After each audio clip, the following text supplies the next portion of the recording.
ఏదన్నా పని మీద వెళ్తే డిప్యూటీ సీఎం గారి పేరు చెప్తున్నారు అధ్యక్ష. ఆయన చేయొద్దన్నారు, ఆయన ఆఫీస్ నుంచి చెప్పాలి, ఆయన మాట్లాడాలి, ఆయన వెళ్తే కలవట్లేదు అని డైరెక్ట్ గా చైర్మన్ గారు చెప్తారు అధ్యక్ష. ఆయన గెలిస్తే ప్రభుత్వం రాలేదు అధ్యక్ష, ఎమ్మెల్యేలు అందరూ ఉంటేనే ఆయన చైర్మన్ సీట్ లో కూర్చున్నాడు. కాబట్టి దయచేసి ఆయనకు కూడా విజ్ఞప్తి చేసేది ఏంటంటే, పెద్ద పెద్ద చేపల్ని పట్టుకోండి, మీరు యాక్షన్ తీసుకోండి.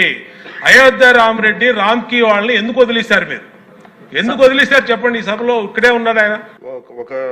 ఆయన సరిదిద్దుకోవాలో లేదంటే నాకు తెలియదు, కానీ ఒక మాట అయితే చెప్పదలుచుకున్నాను. ఇది అందుబాటులో ఉండరు, ఇవన్నీ తప్పు. రాగానే మనకి చైర్మన్ గారికి కూడా చెప్పాను, first pollution control board open చేయమని. అదొక వాస్తవం ఏంటంటే, పొల్యూషన్ కంట్రోల్ బోర్డు సామాన్య మనిషికి సంబంధం ఓన్లీ ఇండస్ట్రియల్ కనెక్టెడ్ అనుకుంటారు. ఇది ఫస్ట్ టైం కృష్ణయ్య గారు వచ్చాక వారికి తెలియజేసిన హీ హ్యాస్ ఓపెన్ ఇట్.